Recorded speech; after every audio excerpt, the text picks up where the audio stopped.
अस्सलामुअलैकुम। मैं Mohammad Rafi lecture number 2 के साथ ब्रांच ऑफ केमिस्ट्री हमारा टॉपिक है और इंशाल्लाह आज की क्लास के अंदर हम डिस्कस करेंगे कुछ ब्रांच ऑफ केमिस्ट्री को। जैसा कि हमने लास्ट लेक्चर को ब्रांच ऑफ केमिस्ट्री के नाम पर वाइंड अप किया था, आज हम वहीं से इसको स्टार्ट कर रहे हैं। तो बेसिकली जो केमिस्ट्री की ब्रांच होती है वो कितनी होती है, तो मैंने आपको बताया था कि इसकी सीरीज मैंने आपको बताई थी कि केमिस्ट्री की पहली ब्रांच ऑर्गेनिक, दूसरी ब्रांच इनऑर्गेनिक, तीसरी ब्रांच बायो, चौथी ब्रांच फिजिकल, पांचवी ब्रांच एनालिटिकल, छठी ब्रांच इंडस्ट्रियल, सातवीं ब्रांच इन्वायरमेंटल, आठवीं ब्रांच पॉलीमेरिक और नवीं ब्रांच होती है न्यूक्लियर केमिस्ट्री। अब जो ये ब्रांच ऑफ केमिस्ट्री है, ये वाली जो ब्रांच ऑफ केमिस्ट्री है, ये इतनी ब्रांच ऑफ केमिस्ट्री आपके पास गिवन है ओल्ड बुक में। ठीक है, ये जो ओल्ड बुक है सिंटेक्स की, उसमें आपके पास गिवन है। अब हम अगर आगे चले तो कुछ नई ब्रांच अभी आज इस नई बुक के अंदर इंक्लूड किया गया है। उसमें है मेडिसिनल केमिस्ट्री, क्वांटम केमिस्ट्री और ग्रीन केमिस्ट्री। तो ये जो आपके पास नई ब्रांच है, ये जो आपके पास नई ब्रांच है, ये मैं आपको इस तरफ जरा दूसरे कलर से हाईलाइट कर रहा हूं। इस नई ब्रांच को हम कहेंगे यहां पर ये न्यू ब्रांच है, यानी न्यू तो नहीं है, पुरानी ही ब्रांच है, लेकिन हमारी बुक अपग्रेड नहीं थी, तो इस वजह से इन तीन ब्रांच को, सॉरी ये तीन ब्रांच जो है, ये वाली जो तीन ब्रांच है, इन्हें ऐड किया गया है, जिनमें मेडिसिनल केमिस्ट्री है, क्वांटम केमिस्ट्री है और ग्रीन केमिस्ट्री आपके पास यहां पर मौजूद है। तो चलते हैं हम अपने पहले केमिस्ट्री की तरफ। पहली जो हमारे पास केमिस्ट्री है वो ऑर्गेनिक केमिस्ट्री है। तो मैंने आपको जैसा कि स्टूडेंट कहा था लास्ट क्लास में भी कि जब भी हम किसी सब्जेक्ट को पढ़ते हैं तो उस सब्जेक्ट के हम सबसे पहले नाम पर गौर करते हैं। जैसा कि आपने एक मशहूर फिल्म देखी है शोले, जिसमें अमिताभ बच्चन और धर्मेंद्र सिंह होता है, जय और वीरू की जोड़ी। उस फिल्म का नाम शोले रखा गया है, यकीनन कोई ना कोई राज होगा, इस वजह से उस फिल्म का नाम शोले रखा गया। तो बस जैसे आपको मैं एक एग्जांपल दे रहा हूँ, इसी तरह से मुन्ना भाई, एमबीबीएस, थ्री इडियट्स, यानी एक ऐसे इडियट, पढ़ने वाले लोग इडियट थे, तीन ऐसे इंजीनियर जो कि पढ़ने वाले लोग थे। आजकल पढ़ने वाले स्टूडेंट्स कम देखते हैं, जरा मुझे बताइएगा कौन कौन पढ़ने वाले स्टूडेंट है, जरा हाई फाई करें जल्दी से। बिल्कुल बिल्कुल बिल्कुल सही सही सही सही, ये सारे पढ़ने वाले स्टूडेंट है, माशाल्लाह माशाल्लाह, एक के बाद एक के बाद एक मैसेज पे मैसेज आए। जरा मैसेज करके बताएं और कौन कौन है। मुझे लग रहा है लड़के ज्यादा पढ़ने वाले, नहीं नहीं नहीं, लड़कियां हैं, जरा कंपटीशन तो देखें। अच्छा ठीक है, चलते हैं हम अपने टॉपिक की तरफ। तो ऑर्गेनिक केमिस्ट्री का जो वर्ड आपके पास है, ये कहां से आया है? पहली एक चीज, ऑर्गेनिक केमिस्ट्री का जो यहां पर वर्ड आपके पास ड्राइव हुआ है, ये जो ऑर्गेनिक का वर्ड है, ये origin of the word organic है, ये ड्राइव हुआ है ग्रीक से। और ग्रीक में कोई ऑर्गेनिकोस रिलेट करता है, जिसका मतलब है ऑर्गन ऑफ अ बॉडी, यानी जिस्म के ऑर्गन, उनसे मिलने वाले सोर्स ऑफ कंपाउंड के बारे में स्टडी करना ऑर्गेनिक केमिस्ट्री कहलाता है। आसान लफ्ज करके आपको मैंने बता दिया कि जिस्म के ऑर्गन, जिस्म के जो ऑर्गन से आपको जो कंपाउंड मिल रहे होते हैं, उनके बारे में स्टडी करना ऑर्गेनिक केमिस्ट्री कहलाता है मेरे बच्चों। तो हम आगे बढ़ते हैं। तो जैसा कि लिविंग ऑर्गेनिज्म यानी कि प्लांट और एनिमल, हम सिंपल ये कह सकते हैं कि living organism means plant and animals आपके पास कहलाता है। अब ये जो लिविंग ऑर्गेनिजम्स हैं, ये सोर्स बनते हैं, यानी इन प्लांट और इस बॉडी में से जो कंपाउंड हासिल किया जा रहा है, जो सोर्स बन रही है कंपाउंड हासिल करने की, उनके बारे में स्टडी करना ऑर्गेनिक केमिस्ट्री कहलाता है। और जरा इसको मैं डिफाइन करता हूं, एग्जांपल्स में आपको बताता हूं कि बेसिकली इन बॉडीज में से कौन सा कंपाउंड हासिल कर रहा है। तो पहली एक बात यह है कि जो सोर्स हासिल की जा रही है इस बॉडी से, तो वो सोर्स कहलाएगी कंपाउंड, और उस कंपाउंड को हम क्या कहेंगे? Organic compound. तो उस कंपाउंड में क्या होगा? उस कंपाउंड को हम कहेंगे जिसमें ज्यादातर कार्बन कंपाउंड, एग्जांपल के तौर पर डीएनए, इसमें भी ज्यादा कार्बन होता है। मीथेन, कार्बन आपके पास डिपेंड करता है। इथेनॉल कार्बन डिपेंडेंट करता है। बेंजीन कार्बन डिपेंड करता है। तो ये 4 ऑर्गेनिक कंपाउंड है। CO2 तो ऑर्गेनिक कंपाउंड है नहीं, CO2 तो कार्बन कंपाउंड है लेकिन ऑर्गेनिक कंपाउंड नहीं है। क्यों नहीं है कार्बन डाइऑक्साइड ऑर्गेनिक कंपाउंड, ये हम अभी थोड़ी देर में आपको समझ आ जाएगा तमाम बच्चों। तो अभी जहन में ये रखिएगा कि बेसिकली जो बॉडी से हासिल हो रही है, बॉडीज में से जो कंपाउंड हासिल हो रही है उनमें ज्यादातर कार्बन मौजूद होते हैं। इस वजह से उन्हें हम क्या कहते हैं, कार्बन कंपाउंड्स कहते हैं। जैसा कि मीथेन गैस ऑर्गेनिक कंपाउंड है, डीएनए, बेंजीन, इथेनॉल, इन सब में ऑर्गेनिक कंपाउंड मौजूद है, यानी कि कार्बन कंपाउंड मौजूद है। आगे बढ़ते हैं। यानी वो तमाम कंपाउंड जिसमें कार्बन और हाइड्रोजन, जिसमें से वो तमाम कंपाउंड जिसमें कार्बन और हाइड्रोजन पाया जा रहा है, जिस कंपाउंड में से कार्बन और हाइड्रोजन पाया जा रहा है उन्हें हम कहेंगे हाइड्रोकार्बन। तो मैं यहां पर हाइलाइटर की मदद से, ये हाइलाइटर मैंने ले लिया, जो इसमें इंपॉर्टेंट बात है वो इंपॉर्टेंट बात है ये हाइड्रोकार्बन, वो तमाम कंपाउंड जिसमें कार्बन और हाइड्रोजन हासिल किया जा रहा है उन्हें हम क्या कहेंगे, हाइड्रोकार्बन।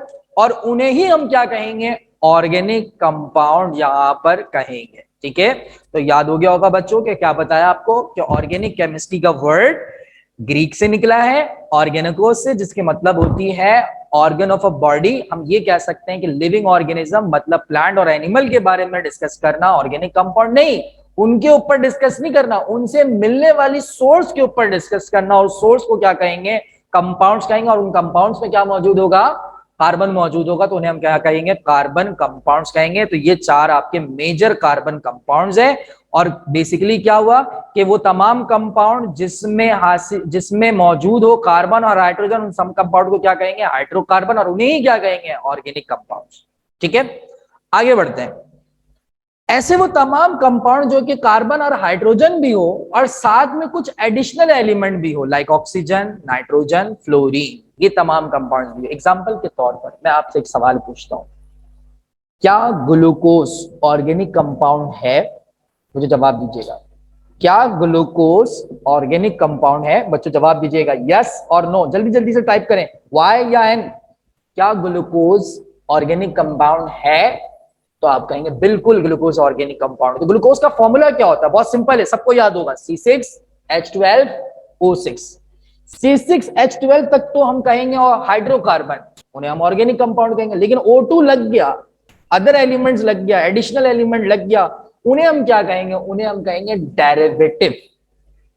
क्या कहेंगे, डेरिवेटिव।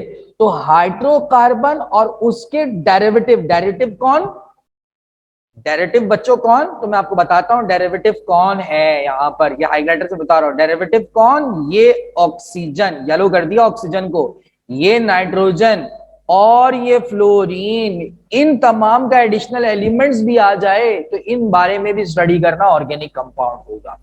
अब 2 बातें यहां पर आपके पास एक एमसीक्यूज के तौर पर छोड़ रहा हूं। एक बात क्या है बच्चों, जरा सुनिएगा, कि जितने भी हाइड्रोकार्बन होंगे उन सबको हम ऑर्गेनिक कंपाउंड कहेंगे। क्या कहा, लिखिएगा अपने पास, जितने भी, all hydrocarbon called organic compound, all hydrocarbon called organic compound, but लेकिन all organic compound do not say hydrocarbon. Why? Which have additional elements like oxygen, nitrogen, fluorine. Example के तौर पर ये इथेनॉल, इथेनॉल के पास क्या मौजूद है, इसे हम कहेंगे ऑर्गेनिक कंपाउंड्स। ये इथेनॉल आपके पास क्या कहलाएगा, ऑर्गेनिक कंपाउंड्स कहलाएगा। मैं जरा हाइलाइटर ले लूं, लेजर पॉइंटर ले लूं, ये इथेनॉल ऑर्गेनिक कंपाउंड कहलाएगा, ये मीथेन भी ऑर्गेनिक कंपाउंड कहलाएगा। हाइड्रोकार्बन कौन सा, ये वाला। और हाइड्रोकार्बन क्या ये है, नहीं, ये हाइड्रोकार्बन है, साथ में ऑक्सीजन एडिशनल एलिमेंट भी है। तो क्या कहा, जितने भी हाइड्रोकार्बन है उन सबको ऑर्गेनिक कंपाउंड कह रहे हैं, इसे हाइड्रोकार्बन भी कह रहे हैं, ऑर्गेनिक कंपाउंड कह रहे हैं। लेकिन जितने भी ऑर्गेनिक कंपाउंड है उन सबको हाइड्रोकार्बन नहीं कहेंगे, इसे जस्ट हाइड्रोकार्बन नहीं कहा जा सकता। क्यों, क्योंकि इसमें कार्बन हाइड्रोजन के अलावा थर्ड एलिमेंट्स भी मौजूद है। तो आपको क्लियर हो चुका होगा, जितने भी हाइड्रोकार्बन है वो ऑर्गेनिक कंपाउंड, ये भी ऑर्गेनिक कंपाउंड, ये भी ऑर्गेनिक कंपाउंड, इसका special name hydrocarbon. Why, because These elements have only carbon and hydrogen. These elements are not called hydrocarbon. Why? Because these elements have an additional element like oxygen, nitrogen and fluorine. ठीक है, यहां तक बात आपको समझ आ गई होगी। तो ये दो इंपॉर्टेंट है जो हाईलाइट कर रहा हूं, ये दो बहुत इंपॉर्टेंट बात है, इसको लेकर हम आगे बढ़ते हैं। चले जी, इसको लेकर हम आगे बढ़ते हैं। तो सबसे पहले ये मैं जो अपना येलो येलो कर दिया था, मैं पहले जरा इसको मिटा दूं, अब आगे बढ़ते हैं इंशाल्लाह। तो डेफिनेशन क्या बनी कि बेसिकली ये एक ब्रांच ऑफ केमिस्ट्री है जिसमें हम डील्स करते हैं या स्टडी करते हैं हाइड्रोकार्बन और उसके डेरिवेटिव्स के बारे में, उन तमाम कंपाउंड को छोड़कर। कौन से? CO2, CO, metal, carbonate, bicarbonate को छोड़कर सबको हम क्या कहेंगे? Organic chemistry.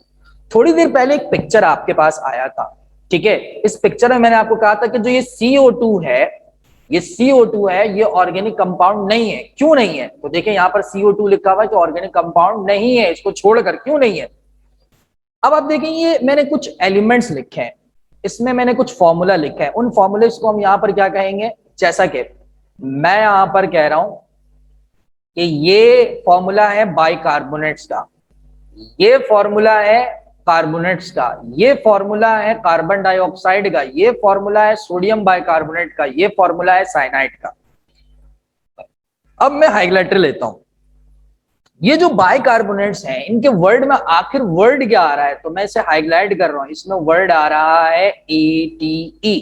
कार्बोनेट्स में भी वर्ड क्या आ रहा है? ATE। और डाइऑक्साइड में वर्ड क्या आ रहा है? IDE, या IDE आ रहा है। कार्बोनेट्स में वर्ड क्या आ रहा है? ATE। साइनाइड में वर्ड क्या आ रहा है? IDE। तो मैं आपको एक छोटा सा क्लू दे रहा हूं, वो तमाम कंपाउंड जिनके लफ्जों के आखिर में ATE और IDE आ जाए तो it is the sign of clue of an inorganic compound. तो इसका मतलब ये हुआ कि ये जो तमाम कंपाउंड यहां पर मौजूद हैं, ये जो तमाम कंपाउंड यहां पर मौजूद हैं, इन कंपाउंड्स को हम कहेंगे इनऑर्गेनिक कंपाउंड। ठीक है, तो देखें इनके नाम में क्या आता है? इनके नाम में आता है IDE और NATE। इस वजह से ये ऑर्गेनिक कंपाउंड का पार्ट नहीं होंगे और इस वजह से ये ऑर्गेनिक केमिस्ट्री का भी पार्ट नहीं होंगे। तो सिंपल ऑर्गेनिक केमिस्ट्री की डेफिनेशन लिख लीजिएगा बच्चों, और ऑर्गेनिक केमिस्ट्री ड्राइव कैसे हुआ है इस बारे में भी आप यहां पर जल्दी से कॉपी कर लीजिएगा। आगे बढ़ते हैं अपने टॉपिक की तरफ। जो नेक्स्ट ब्रांच है वो है इनऑर्गेनिक केमिस्ट्री। तो इनऑर्गेनिक केमिस्ट्री बहुत ही सिंपल केमिस्ट्री है कि ये भी एक ब्रांच है केमिस्ट्री की जिसमें हम डील करते हैं, मतलब बहस करते हैं, और बहस करने के साथ साथ मुताला करते हैं केमिस्ट्री ऑफ एलिमेंट्स और उससे बनने वाले कंपाउंड्स के बारे में। जनरली ये तमाम कंपाउंड हासिल किए जाते हैं नॉन लिविंग ऑर्गेनिज्म से, जैसा कि मिनरल्स, ये सारे इनऑर्गेनिक का पार्ट है। यानी वो तमाम कंपाउंड जिनमें जान नहीं होती। क्या पानी में कोई जान है? क्या ऐसा है कि एक गिलास पानी आपने रखा हुआ है और थोड़ी देर के बाद उस पानी में से वो पानी आपके सामने आके बिल्कुल आपकी आंखों के सामने आकर खड़ा हो जाए और कहे कि भाई मैं तो आपको मार दूंगा? नहीं, जब तक आप समुद्र में डुबकी नहीं लगाओगे तब तक आप नहीं मर सकते। ठीक है, समुद्र की लहरें आपको गुम कर सकती हैं, पानी का एक गिलास वाटर आपको गुम नहीं कर सकता जब तक आप उससे कोई फिजिकल रिलेशन ना बना लो। अब आप कह सकते हो, एग्जांपल है चुल्लू भर पानी में मर जाना, मतलब एक गिलास पानी बहुत है, नाक के अंदर आप डालो तो आप मर जाओगे। तो ये मैं आपको खुद किसी के जो है वो एग्जांपल नहीं बता रहा बच्चों, ऐसा बिल्कुल ट्राई मत करिएगा, जिंदगी बहुत इंपॉर्टेंट है। तो जब ये तमाम कंपाउंड जो कि मिनरल्स वगैरह है, सोडियम्स है, सल्फर है, ये सारे इनऑर्गेनिक कंपाउंड्स है क्योंकि इनमें कोई जान नहीं होती, नॉन लिविंग सोर्सेज से हासिल की जा रही है। अब अगर हम एक छोटा सा डिस्कशन करते हैं ऑर्गेनिक और इनऑर्गेनिक के बारे में मुकाबला, तो इसके बारे में भी डिफरेंस आ सकता है। ऑर्गेनिक कंपाउंड कंटेन करता है कार्बन उमूमन तौर पर, और वो बनाता है आपस में बॉन्ड और उनके दरमियान होता है covalent bond. Inorganic compound usually contain नहीं करता कार्बन, और उनके दरमियान कोवलेंट बॉन्ड भी नहीं बनता। एग्जांपल के तौर पर शुगर के दरमियान कोवलेंट बॉन्ड मौजूद है। कोवलेंट बॉन्ड क्या होता है चैप्टर नंबर 4 के अंदर केमिकल बॉन्डिंग है, वहां पर पढ़ेंगे। मीथेन में कोवेलेंट बॉन्ड मौजूद होता है, इथेनॉल में कोवेलेंट बॉन्ड मौजूद होता है, डीएनए में कोवेलेंट बॉन्ड मौजूद होता है। क्या NaCl में कोवेलेंट बॉन्ड है? नहीं। हाइड्रोक्लोरिक एसिड में कोवेलेंट बॉन्ड है? नहीं। कार्बन डाइऑक्साइड में है? नहीं। क्वार्ट्ज के अंदर है? नहीं। Inorganic carbon compound include carbon dioxide and some carbonate, cyanide and carbide. तो सिंपल इनकी डिफरेंस ये भी बता सकते हो कि all organic compound have a covalent bonded between them, but inorganic compound did not have any covalent या don't have any covalent bond. ये इन दोनों में एक बहुत बड़ा डिफरेंस है। अपने एक और ब्रांच की तरफ हम चलते हैं, वो ब्रांच आपके पास है बायोकेमिस्ट्री। बायोकेमिस्ट्री क्या है? ये एक ऐसी केमिस्ट्री है जिसमें हम स्टडी करते हैं केमिकल रिएक्शंस की जो हमारी लिविंग ऑर्गेनिज्म पर बेस करती है, जैसे कि प्लांट पर और एनिमल पर और इनके मेटाबॉलिज्म ऑफ लिविंग बॉडीज के ऊपर। एग्जाम्पल के तौर पर अगर किसी की तबीयत खराब हो जाए तो कैसे मालूम होगा कि इसकी तबीयत खराब हो गई है? एग्जाम्पल के तौर पर अगर कोई बहुत ज्यादा थिन है तो उसका थिक होने का तरीकेकार क्या होगा? बहुत ज्यादा टीनेज के बच्चे ज्यादातर आप लोग पतले दुबले से होंगे। अगर आप हेल्दी होना चाहते हैं तो आपको क्या करना होगा? आपको प्रोटीन बढ़ाना पड़ेगा, कार्बोहाइड्रेट भी लेना पड़ेगा, न्यूक्लिक एसिड्स होते हैं आपकी बॉडीज के अंदर, लिपिड्स होते हैं आपकी बॉडीज के अंदर, फैट्स होते हैं। इनके बारे में स्टडी करना क्या कहलाएगा? बायोकेमिस्ट्री कहलाएगा। तो सिंपल क्या है बायोकेमिस्ट्री? के study of compounds, chemical reactions involved in living organism, that is the plant and animals, and their metabolism in the living body is known as biochemistry। तो ये बायोकेमिस्ट्री सिंपल सी एक branch है जिसे आप रट सकते हैं। इसके बारे में ज्यादा डिस्कस करना हो बायोलॉजी के टीचर से आप जरूर पूछ लीजिएगा। अच्छा बच्चों, अब एक जो ब्रांच है, ये ब्रांच थोड़ी अहम ब्रांच है। ये एक नई ब्रांच में आपके सामने डिस्कस कर रहा हूं, ये है एनालिटिकल केमिस्ट्री।